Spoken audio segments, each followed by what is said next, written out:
சித்தம் எல்லாம் எனக்கு சிவமயமே, உம்மை சேவித்த கரங்களுக்கு இல்லை பயமே. சித்தம் எல்லாம் எனக்கு சிவமயமே இறைவா.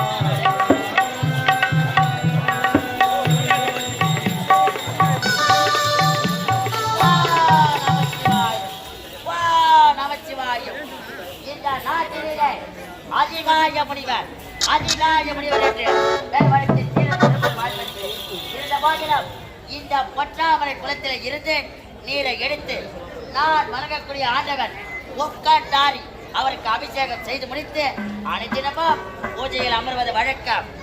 ஓம் நமச்சிவாய, ஓம் நமச்சிவாய, ஓம் நமச்சிவாய.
அந்த குளம் எப்படி இருக்கு பாத்தியா?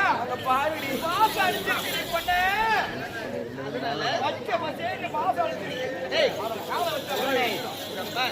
வேற எங்க நான் நீராட முடியாது.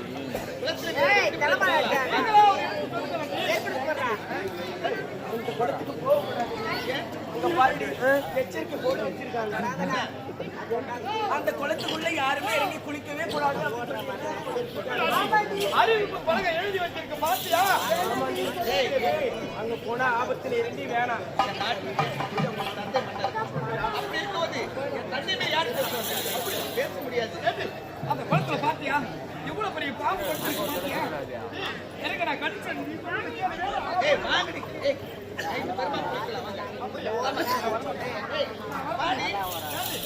போய் இந்த குளத்துல நீ குளிக்க போறியா? உனக்காக உன்னுடைய தந்தை அரண்மனையில எத்தனை நீச்சல் குளம் கட்டி வைத்திருக்கிறாரு. போய் இதுல போய் குளிக்கணும்னு சொல்றீங்க. உனக்கு ஏதாவது இருக்கா? சொன்னா கீழடி நாங்க யாரும் வரமாட்டோம். நானும் வரமாட்டேன். ஆமா நண்டு கடிச்சிடும்.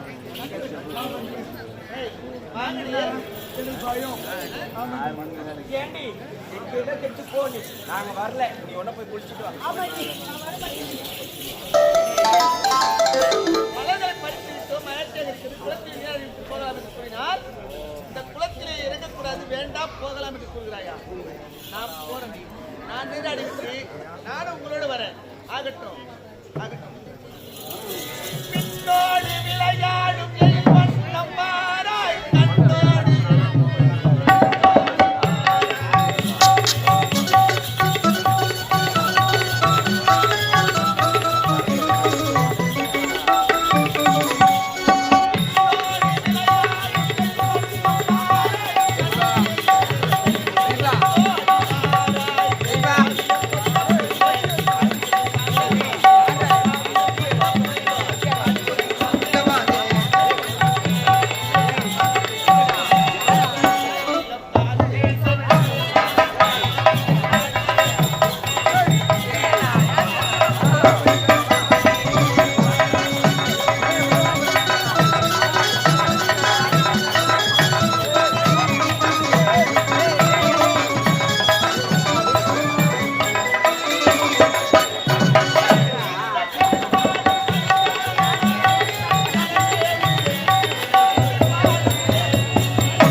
அசுத்தம் செய்திருப்பார்.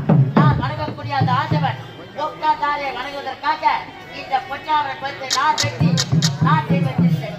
இருந்த போதிலும் இரு விழிகள் இருந்தும் இந்த நீரை அசுத்தம் செய்துவிட்டார். இப்போது இரு விழிகளும்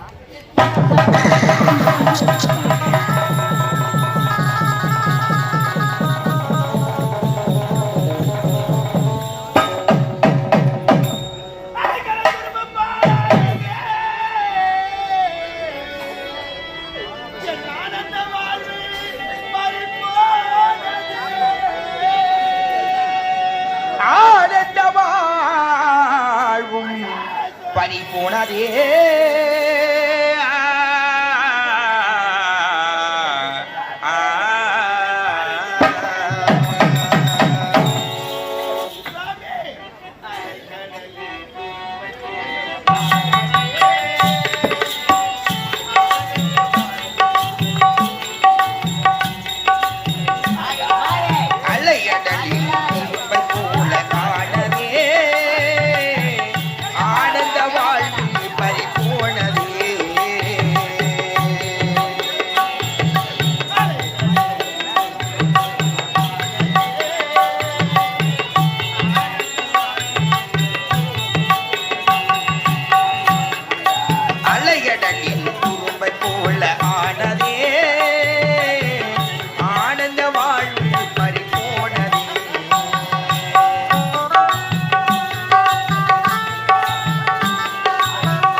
தெரியாம செய்தாயா? செய்துவிட்டேன் சாமி. எனக்கு இப்படிப்பட்ட கொடுமை செய்திருக்கிறேன் சாமி. நான் இருந்தால் ஏதாவது தண்டனை கொடுக்க கூடாதா? என் இரு பார்வை பார்க்க வேண்டும் என்று கூறிவிட்டாயே. இந்த பொன்னாவரை குளத்திலே இறங்க கூடாது என்பதற்காகத்தான் அறிக்கை பலகை நான் வைத்தேன். அதை மீறியும் நீ இறங்கி அசுத்தம் செய்து விட்டாய். கொடுத்த சாபம் கொடுத்தது. சாமி, சாமி. என் கண்கள் இல்லாமல் நான் வாழ்வதில்லை இருப்பது மேல் சாமி. என்னை இந்த கதைக்கு ஆளாக்கிவிட்டாயே சாமி, சாமி. சரி, சாமி, தெய்வத்தின் மார்பில் சூடிய மாலை கருவினிலே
விஜயவர்மனின் மகள் என் பெயர் ஆனந்திக்கு. விஜயவர்மனுடைய மகளா? ஆமாங்க. அடி பாவி, அடி நாட்டக்காரி, அடி மோசக்காரி, என் நாட்டு மன்னர் எப்பேற்பட்டவர் என்று தெரியுமா உனக்கு? என்ன போல் தியாகிகளுக்கு குலம் வெட்டி கோவிலை கட்டுவது என்பதற்காக பேர் போல வாழ்ந்தவர். அப்பேற்பட்ட மகளா நீ? மகள் தாங்க, மகள் தாங்க. சரி, உனக்காக இல்லாவிட்டாலும் உன் தகப்பனுக்காக தருகிறேன் பார். 12 வருடத்திற்கு ஒரு முறை பூக்கக்கூடிய பாரிஜாத மலர். அந்த பாரிஜாத மலர் அந்த அங்காளம்மன் அடியிலே மடியில் இருக்கும். அந்த பூவை கொண்டு வந்து உன் கண்ணிலே கசக்கி பிடித்தால் அந்த சாராகப்பட்டது உன் இரு கண்களில் பட்டால் அப்பொழுதே உன் இரு விழிகள். ஆனால் ஒன்று, அந்த பாரிஜாத மலரை பெற்று வர வேண்டும் என்றால் சாதாரணமாக செல்ல முடியாது. ஆமா, ஒருவனுக்கு ஒருத்தன் என்று இருக்க வேண்டும். சத்தியம் காத்த உத்தவனாக இருக்க வேண்டும். கட்டிய மனைவியை மற்றும் மாற்றான் மனைவியை தவறாக நினைக்க கூடாது. அப்பேற்பட்ட சத்தியம் காத்த உத்தவனாக இருந்தால் மட்டும்தான் அந்த பூவை பெற்று வர முடியும். இதுவே அவனுக்கு விமர்சனம்.